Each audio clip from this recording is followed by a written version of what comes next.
What is up, y'all? This is Alex Fischbein back again for another Fisch's Friday rant by way of the Basketball Society. And let's jump right into this, alright? So, I bet you're wondering right now, you're probably thinking like, yo, Fisch, why are you wearing sunglasses and that fancy hat and stuff while you're sitting in your room? I will tell you why. I'm wearing this because I can stunt now. I'd average 3 points a game, a half a rebound, and 0 steals, and I got a max contract. You heard me. I got a max contract in the NBA. I don't play for the Kings. Actually, probably shouldn't play for the Kings. Anyway, this is my way of saying how ridiculous some of these contracts are, man. I mean, I understand paying guys. I really do. I understand it. But when you're paying some guys who, I don't want to say not proven, but guys who aren't stars, when you're paying all of them max contracts, what are you going to pay the stars? What are you going to pay guys like LeBron? I mean, I see Dwayne Wade got that 1 year, $20 million. So all the stars are going to get that? Even the guys who aren't the superstars? Like, DeMarcus Carroll, 4 years, $60 million. Now, don't get me wrong. DeMarcus Carroll is definitely a solid player. He stepped it up. He had some good games last year. He really did. He had a solid year for the Hawks. And he was a big part of their successful season, even though they didn't get to the finals. But 4 years, $60 million? And he's going to the Raptors, where they already have Terrence Ross and DeMar DeRozan? Where they need a big guy? I mean, congrats to Carroll for getting that kind of money. Raptors got a decent player. But I feel like at that point you have to address your needs first before you go out and overpay a guy to come in and play a position that you already have covered. I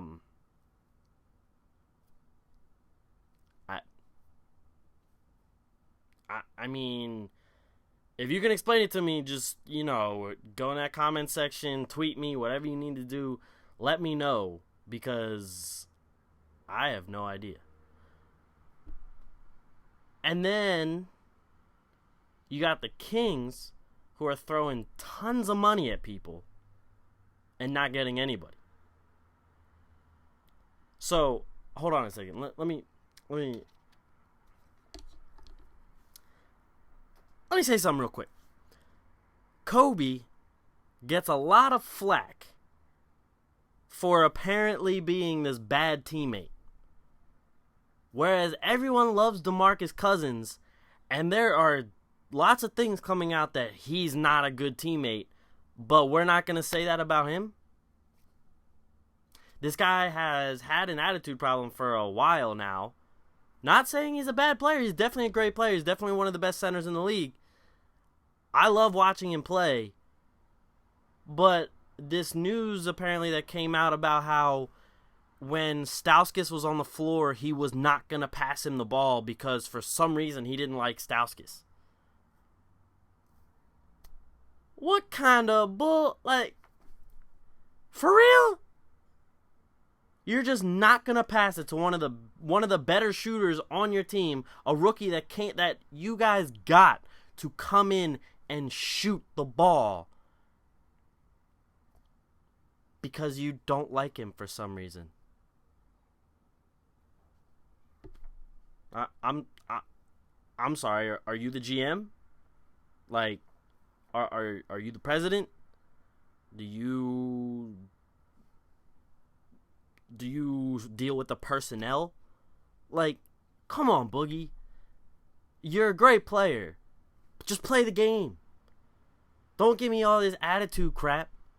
Just play the game, deal with the teammates you have, and go out there and try and win it for Sacramento, because Lord knows Sacramento needs somebody to go out there and win. I mean, the Kings have just been terrible for Sacramento, especially recently. What I'm now interested to see after hearing that Rondo's going to Sacramento on this 1 year, $10 million deal is how his attitude and Cousins' attitude mix. Because, I mean, I'm just going to give it to you straight. Rondo looked like a straight jackass on Dallas. Sure, guy balled out in Boston. He had some great seasons over there. Helped him win a ring. Came into Dallas and kind of just like imploded. And when a lot of their fans were really excited, he made them worse. I mean,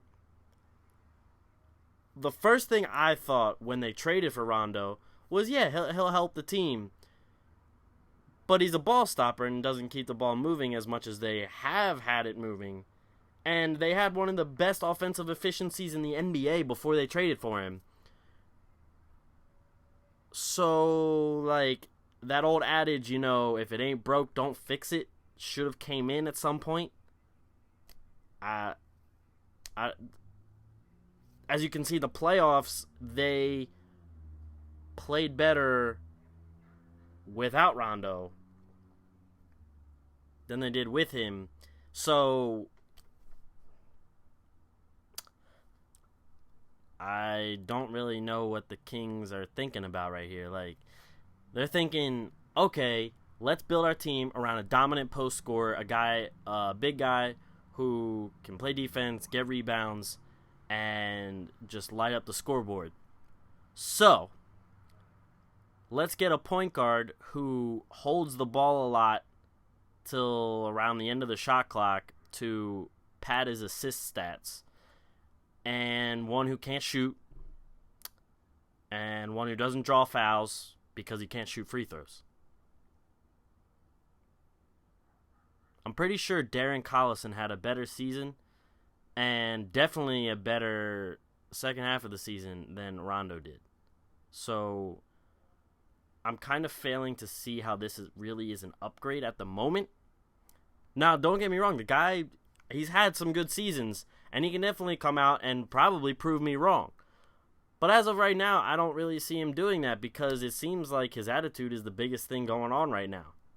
His game isn't doing much of the talking. It's all him.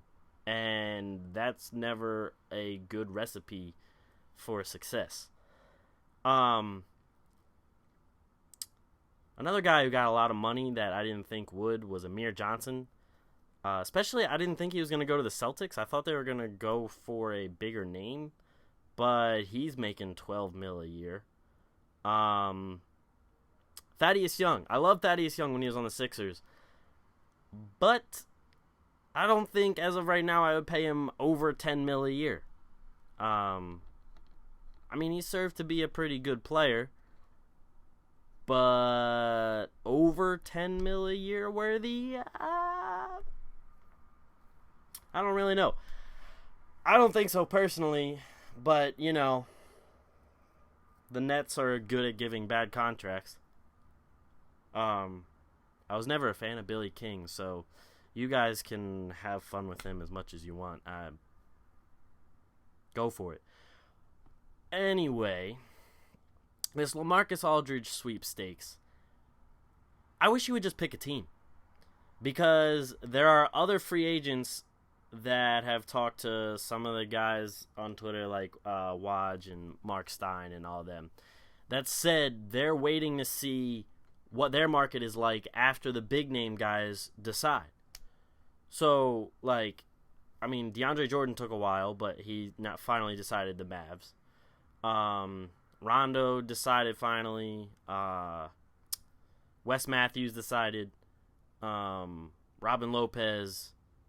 Bunch of other guys. Kevin Love and all them. But the only person we're still waiting on is LaMarcus Aldridge. And I know he's had a lot of meetings, and there's a lot of teams going for him because he's definitely the biggest name out there right now. But I mean, come on, man. You got like you taken the week, all right. In my opinion, the Spurs are definitely his best chance to win it, to finally get a ring. So personally, if I was him, I would go with the Spurs. But just like, I mean, speed it up. Like, you know that Dave Chappelle skit with the wrap it up box? Like, wrap it up. Just pick a team. Pick one, because I want to see where the rest of these guys are going. I want to see where some other players like Lou Williams and some of those guys might go. Because if a team doesn't get him, then they'll have cap space to maybe get a guy like Lou Williams. But if they have no idea where he's going, then how will they know if they want to sign Lou Williams or not? And even Robin Lopez with the Knicks, at first he said, okay, I'm going to go to the Knicks, but if Aldridge decides to go to the Knicks, then I'm not going there. So, like, he gave this verbal agreement, but it was tentative, and it was kind of like, well, when's he making this decision? When are they going to know that, okay, we got ourselves a center? I mean, luckily, he did tell the Knicks that he's not going there. So Robin Lopez was like, all right, cool, let me agree to this deal. But, I mean, he's almost taken as long as LeBron did. And, like, LaMarcus Aldridge is a great player. He's a star in this league, but he's not a LeBron. And I really hope he doesn't do some crazy TV show to announce his decision. But, yeah, I'd like to see him actually, like, wrap this thing up.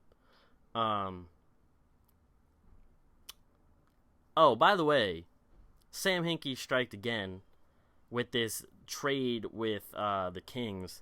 All he traded away was 2 foreign players, and he got Sauce Castillo, Nick Stauskas for the people who don't know that nickname, Jason Thompson, and Carl Landry, a first-round pick, and the chance to swap first-round picks in the 2016-2017 draft. I mean, that was like highway robbery. And people were getting like real concerned that if the Kings don't sign anyone, then they could revoke that trade.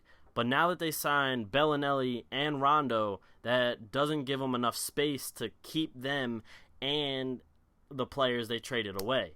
So that trade, it looks like it's going to be a done deal. And, I mean, say what you want about Hinkie's rebuilding process, but the man's pulled off some crazy trades that he has definitely set up the Sixers to have a brighter future every time.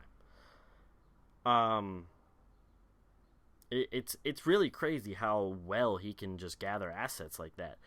But obviously the big thing is, when are those assets come to fruition? When are they going to package them and trade them to get a superstar? When will they actually draft a superstar? Will Okafor be that superstar that they needed? There's still obviously a lot of questions for that rebuild. But as far as like rebuilding teams go, like with the Lakers and the Knicks as well, they didn't really gain any ground because they didn't sign any big free agents like they kind of expected to. And I really feel like the Lakers picked Russell because they were expecting to get a big man in free agency, and they haven't so far. There's been a lot of reports that LaMarcus Aldridge wasn't really wowed in the first or second meeting with the Lakers. The Knicks have only gotten Robin Lopez. So the Lakers do have D'Angelo Russell, who I think will be a great player. He has the skill set to become a star, if you ask me. And the Knicks got Porzingis, which I still think is kind of funny. I mean, we'll see how he turns out.